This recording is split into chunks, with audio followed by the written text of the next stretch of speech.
The Battle of Manila Bay, a turning point cloaked in mystery. On the morning of May 1, 1898, the waters of Manila Bay bore witness to a clash that would change the course of empires. In a matter of hours, the U.S. Asiatic Squadron, commanded by Commodore George Dewey, annihilated the Spanish Pacific Fleet in what became the first major battle of the Spanish-American War. Yet behind this stunning victory lay a series of strange events, unanswered questions, and hidden motives that still spark debate today. The road to war.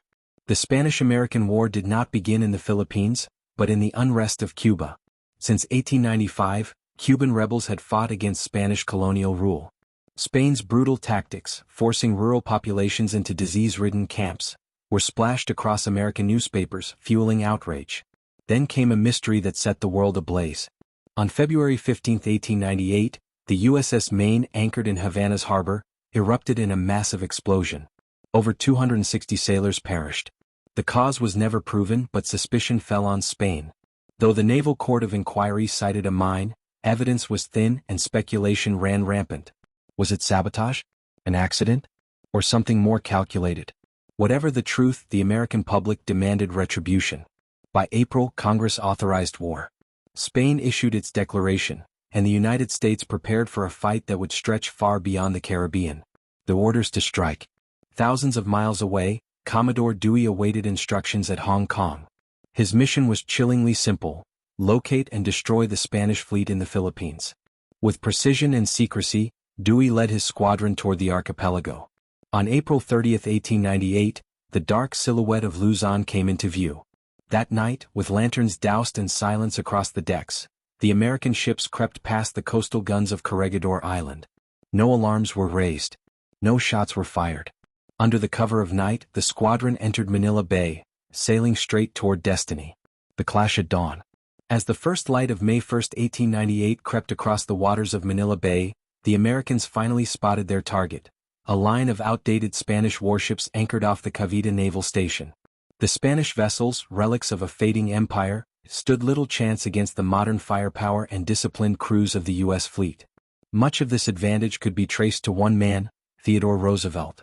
As Assistant Secretary of the Navy, Roosevelt had pushed for readiness and hand-picked Commodore Dewey to lead the Asiatic Squadron. His foresight would now tilt the balance of history. At precisely 5:40 a.m., aboard his flagship Olympia, Dewey uttered the fateful words, "You may fire when ready, Gridley." In a thunderous blaze, American guns unleashed destruction upon the Spanish fleet. For 2 relentless hours, cannon fire echoed across the bay until the Spanish ships lay broken and burning. In a moment of eerie calm, Dewey ordered a halt. As smoke drifted above the waters, he gathered his captains and, remarkably, allowed his men a second breakfast. But the battle was not yet over. By late morning, the surviving Spanish ships, cornered and desperate, refused to surrender. The fighting resumed with ruthless finality. By early afternoon, the gunboat USS Petrel signaled the inevitable: the Spanish fleet had fallen. The cost was staggering for Spain: over 370 dead, their Pacific fleet destroyed. The Americans, almost unbelievably, suffered fewer than 10 casualties. The aftermath of the Battle of Manila Bay. Dewey's victory was more than just a battle won. It was the spark that ignited a new American empire. With the waters cleared, U.S. forces soon occupied Manila. By August, Spain's crumbling resistance in both Cuba and the Philippines forced an armistice. The Treaty of Paris, signed in December 1898, ended the Spanish-American War and dismantled what was left of Spain's once mighty empire. Puerto Rico and Guam were ceded to the United States. The Philippines were purchased for $20 million. Cuba became a U.S. protectorate. But the story did not end there. The Filipino revolutionaries who had fought Spain now resisted their new occupiers. In a cruel twist, more American soldiers would perish suppressing the Philippine insurrection than had died defeating Spain. The triumph at Manila Bay had reshaped global power, but it also cast a long and haunting shadow. History Love is your go-to YouTube channel for exploring the fascinating stories of the past. Subscribe and uncover more hidden truths, forgotten battles, and the mysteries history still holds.